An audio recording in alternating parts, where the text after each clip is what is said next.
scontra con un'ambulanza, tragedia a Zoppola nel Pordenonese, 3 vittime, 4 feriti, morti la volontaria della Croce Rossa che guidava il mezzo di soccorso, la paziente caricata e l'autista del camion al suo primo giorno di lavoro. Stanno bene, sono stati dimessi 30 bosniaci rimasti feriti nell'uscita di strada di un bus turistico a San Donà di Piave la notte di Capodanno, racconto dell'intervento dell'US 4.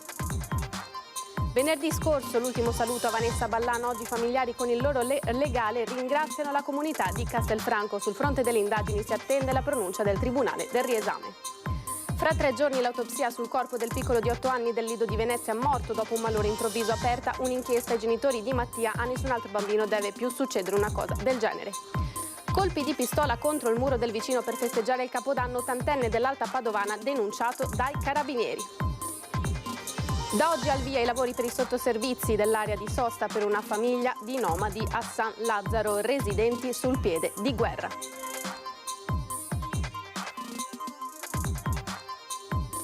Arcade non rinuncia al suo Panevin, la polemica che anche quest'anno tiene banco complice il livello di smog. Alpini e amministrazione comunale confermano l'accensione del falò come ogni anno tra i più grandi del Veneto.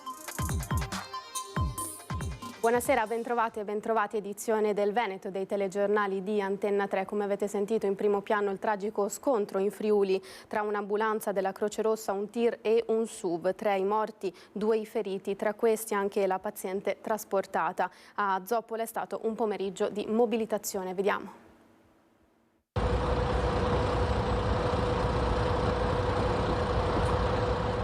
L'impatto è stato così violento che il tir è finito nella scarpata senza lasciare alcuno scampo al conducente Pier Antonio Petrocca, un 52enne di origini calabresi residente a Valvasone Arzene, al suo primo giorno di lavoro. Le altre 2 vittime erano su un'ambulanza della Croce Rossa di Magnago. Si tratta della volontaria che guidava il mezzo, Graziella Mander, e della paziente trasportata, una donna sottoposta a dialisi che era stata prelevata dall'ospedale di Padova in mattinata. È un bilancio tragico quello dell'incidente che nel primo pomeriggio ha sconvolto il Friuli lungo la strada tra Cimpello e Sequals sul territorio comunale di Zoppola. 7 in tutto le persone coinvolte, oltre ai 3 deceduti ci sono 2 feriti. Il più grave, anche lui volontario della Croce Rossa, si trova al Santa Maria della Misericordia di Udine, il conducente del SUV fuori pericolo all'ospedale di Pordenone.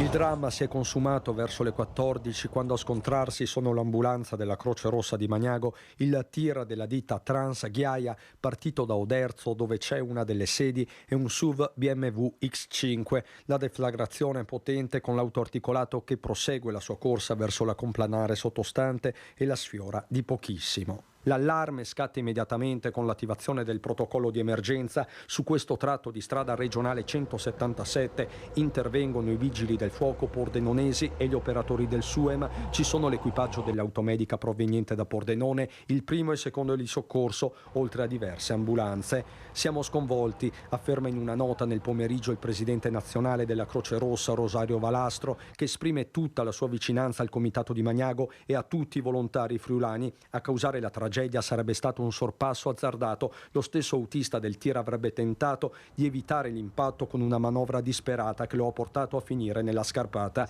La dinamica del sinistro con il relativo quadro delle responsabilità è nelle mani dei carabinieri. Stanno bene, sono già stati dimessi 30 bosniaci rimasti feriti nell'incidente che è successo a Capodanno dopo il ribaltamento di un bus. Vediamo. Si è trattato di un evento che ha coinvolto una 70ina di persone. Allora in questo caso, prima ancora di sapere quale può essere la gravità delle ferite e dei danni riportati da parte delle persone, è stato attivato il protocollo per le maxi emergenze che ha coinvolto i mezzi del soccorso di questa azienda, San Donà di Piave e Jesolo, e anche della US 3 che è stata attivata dalla centrale operativa. L'allarme, fortunatamente molto meno grave del previsto, è scattato alle 2:30 della notte di Capodanno. Decine di persone risultavano coinvolte nell'incidente di un bus turistico a 2 piani uscito di strada e rovesciato su un fianco in via San Pio X a San Donà di Piave.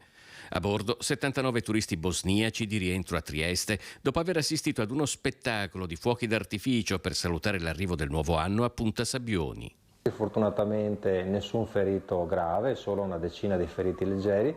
Sono stati tutti portati all'ospedale di Jesolo, al punto di primo intervento, e lì sono rimasti, ricevendo ovviamente le prime cure fino all'inizio mattinata, quando poi sono potuti ripartire verso la loro destinazione con un altro autobus. Oltre all'intervento in forze del personale delle aziende sanitarie e dei carabinieri, sono intervenuti sul posto anche i vigili del fuoco di San Donà di Piave, Jesolo e Mestre, che prima di mettere in sicurezza il bus, successivamente recuperato con delle autogru del soccorso stradale, hanno estratto le persone che erano rimaste intrappolate all'interno del mezzo. Devo dire che il personale dell'emergenza, unitamente ai vigili del fuoco e alle forze dell'ordine, è stato bravissimo nel gestire un numero così importante di utenti, ancorché nessuno, ripeto, fosse ferito grave, ma in ogni caso, insomma, con una efficacia e un'efficienza che dimostrano ancora una volta che il nostro sistema di urgenza e emergenza regionale col 118 è veramente tra i migliori in Europa. Venerdì scorso l'ultimo saluto a Vanessa Ballano, oggi invece i familiari con il loro legale ribadiscono il grazie alla comunità di Castelfranco mentre si attende la pronuncia del Tribunale del riesame. La famiglia ha espresso profonda gratitudine per questa nutrita partecipazione. Io ero presente alle esequie e ho potuto notare effettivamente una vera e anche sofferta partecipazione. Ripeto, di questo i familiari sono molto grati.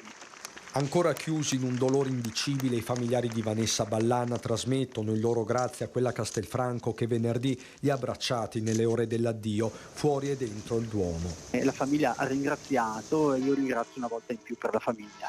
Questo è l'aspetto umano di un femminicidio sul quale si continua a indagare in attesa di nuove evidenze, a partire dall'esito dell'autopsia sul corpo della giovane e sul feto che portava in grembo, anche per accertarne la paternità. Durante il duplice esame al Cafoncello condotto dall'anatomopatologo Antonello Cirnelli era presente un consulente di parte. Al momento io di evidenze non ne ho, siamo in attesa di capire. Noi, come già detto, stiamo monitorando il procedimento in ogni sua fase e assumeremo le determinazioni sulla base di quelle che saranno le evidenze. L'altro fronte è rappresentato dalla difesa del killer, in attesa a sua volta dell'udienza per il riesame con le avvocate del 41enne kosovaro Bujar Fandaj, che hanno impugnato l'ordinanza con cui il GIP ne ha convalidato il fermo a Santabona. Il giudice veneziano, codice di procedura alla mano, ha ancora qualche giorno di tempo per esprimersi. Al via il 10 febbraio nel Tribunale di Rovereto il processo a carico del 36enne di Conegliano di origini albanesi che nel giorno di Ferragosto 2023 accoltellò un'amica coetanea che aveva rifiutato un approccio sessuale dell'uomo. Il tentato omicidio avvenne ad Arco di Trento, località di villeggiatura dove l'uomo aveva raggiunto l'amica che si trovava lì per lavoro. Quel giorno l'uomo, alterato dall'alcol, colpì la donna. Solo le sue urla e la fuga verso le scale consentirono l'intervento di alcuni passanti e l'arrivo dei carabinieri che arrestarono l'uomo. La 36enne fu operata d'urgenza e si salvò. Il 36enne coneglianese era rimasto coinvolto in passato in 2 incidenti stradali. In un caso aveva travolto un pedone. Dal momento dell'aggressione ad Arco è sempre rimasto in carcere e non è mai più ritornato a Conegliano. E sono ore di dolore per la famiglia di Mattia Coada, il bambino di 8 anni morto giovedì scorso dopo un malore in casa durante la notte. Venerdì forse l'autopsia. Verrà eseguita con ogni probabilità nella giornata di venerdì l'autopsia sul corpo di Mattia Coada, il bambino di 8 anni del Lido di Venezia, morto giovedì pomeriggio all'ospedale dei Santi Giovanni e Paolo. Il bambino si era sentito male nella notte tra mercoledì e giovedì in casa ed è stata subito aperta un'inchiesta per fare luce sulle cause del decesso. Le attenzioni sono concentrate su come soprattutto si sia svolta la catena dei soccorsi, prima al Lido e poi a Venezia. Le mosse successive ci saranno dopo l'esito dell'autopsia. L'azienda sanitaria veneziana, intanto, in una nota in cui si è stretta al dolore dei familiari, ha spiegato che il giovanissimo paziente, in tenera età, era arrivato all'ospedale civile di Venezia in condizioni inizialmente non preoccupanti, ma poi il quadro clinico ha avuto purtroppo un aggravamento. Saranno gli accertamenti sulla sarma a dover dare le prime risposte. Intanto tutto il Lido, ma anche la comunità moldava, cristiana ortodossa di Mestre, si è mobilitata per stare vicina alla famiglia. Il padre Vitali ha lanciato un appello accorato affinché si sappia la verità sulla morte di Mattia, senza accusare nessuno per il momento, anzi ribadendo la fiducia nel lavoro della magistratura e nella validità della sanità veneziana. Ha detto anche di volere che nessun altro bambino capiti più quanto successo a suo figlio. Si attende perciò l'esito degli accertamenti che daranno le prime spiegazioni parziali. Intanto però nell'isola e nella famiglia di Mattia si percepisce un vuoto incolmabile. La Polizia Postale del Veneto nel corso del 2023 nel settore dei reati a sfondo sessuale ha trattato 154 casi di materia di pedopornografia con 43 arresti e 125 soggetti denunciati. Di particolare valore anche il report di 55 segnalazioni pervenute da associazioni attive nella tutela delle persone, mentre sono state 3 le operazioni effettuate sotto copertura dagli agenti a Mestre.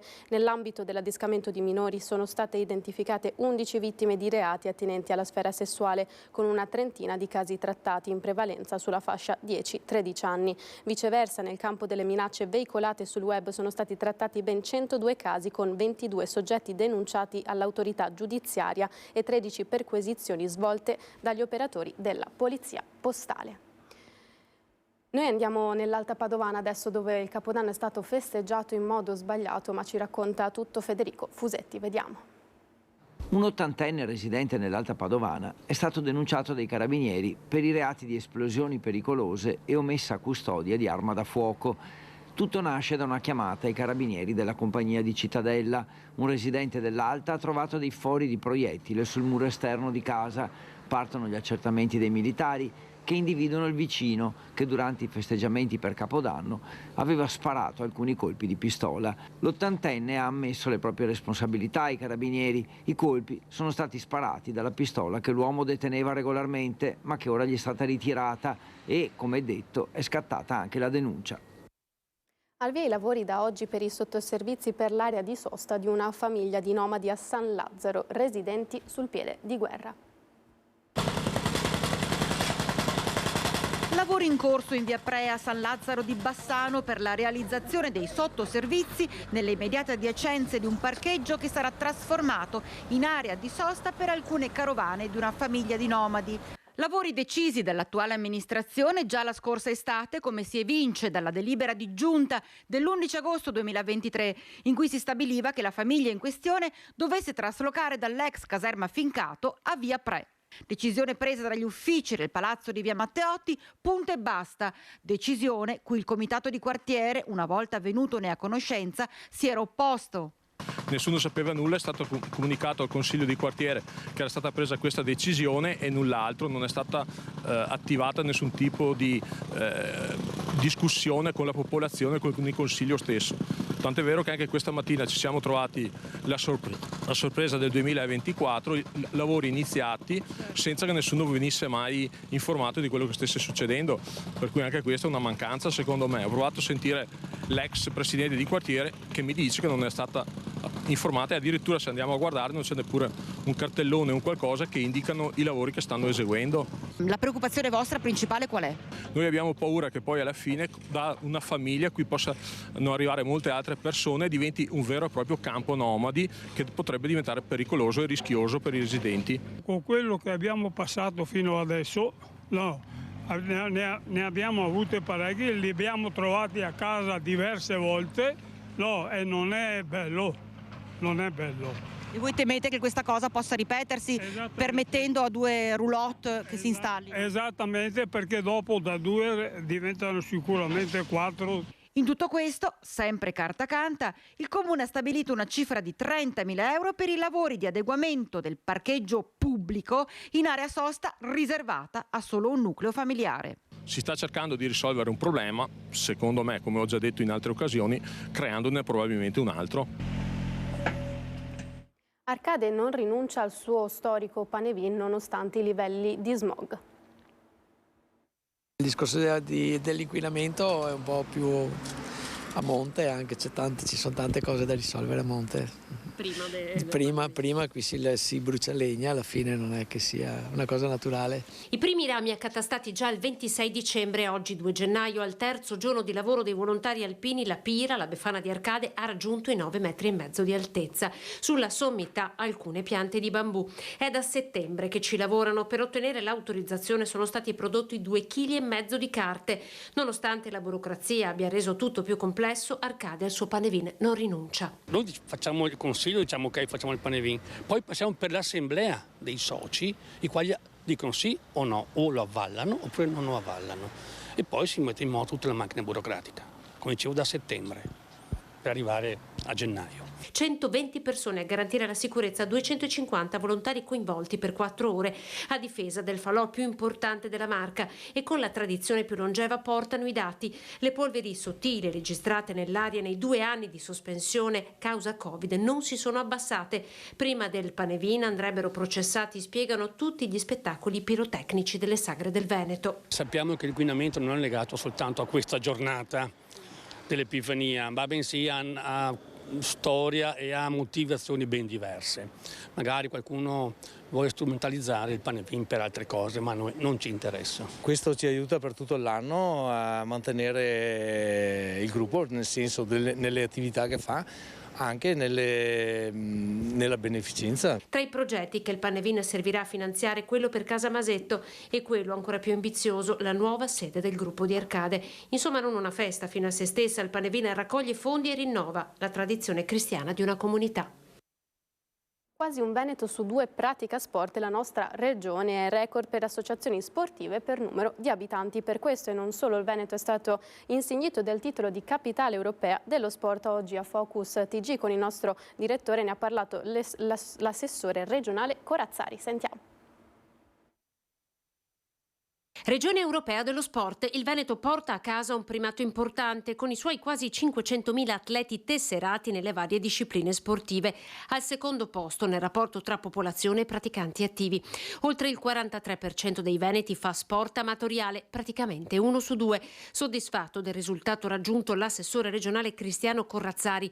Il riconoscimento a capitale europea dello sport è stato proposto da Access Europe, associazione no profit con sede a Bruxelles che opera in sinergia con la Commissione europea. Inevitabile con questi dati alla mano non guardare al 2026 con un certo fervore, anche dal punto di vista economico. Quel periodo, ma non solo, anche in tutta la fase preparatoria e anche nella fase successiva saremo al centro di un evento di portata mondiale. Questo ci può dare non solo la visibilità, ma ci mette appunto al centro di dinamiche che noi dobbiamo essere bravi ad utilizzare come volano di sviluppo e di crescita della nostra comunità, del nostro territorio. Infrastrutture sul territorio, eredità delle Olimpiadi, come ricorda Corazzari, fu per Cortina nel 1953. Che dovremmo essere capaci di organizzare delle Olimpiadi in chiave moderna, capaci di essere inclusive, quindi anche ricordiamo l'aspetto delle Paralimpiadi che è molto importante, capaci di essere sostenibili ambientalmente nel rispetto di quello che è un territorio meraviglioso, siamo nelle nostre Dolomiti, patrimonio mondiale dell'umanità dell'UNESCO. E con questo è tutto, vi lascio al meteo, una buona serata, arrivederci.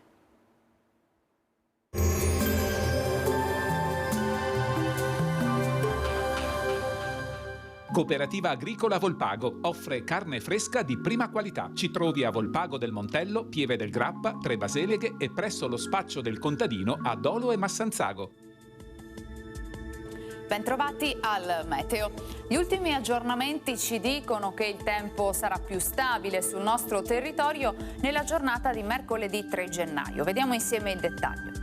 Sul Veneto inizialmente avremo qualche nebbia in pianura, a seguire ampie schiarite ma con locali addensamenti e cielo a tratti anche coperto. Le temperature saranno stazionarie o al massimo in lieve locale aumento, minime tra 1 e 5 gradi, massime sugli 8-11 gradi.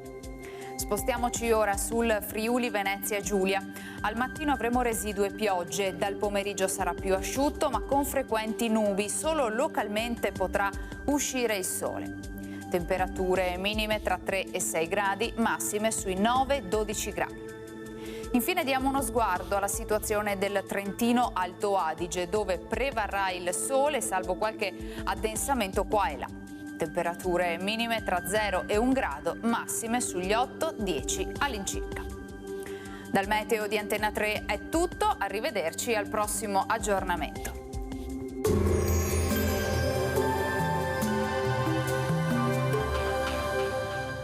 Cooperativa Agricola Volpago offre carne fresca di prima qualità. Ci trovi a Volpago del Montello, Pieve del Grappa, Tre Baseleghe e presso lo spaccio del contadino a Dolo e Massanzago.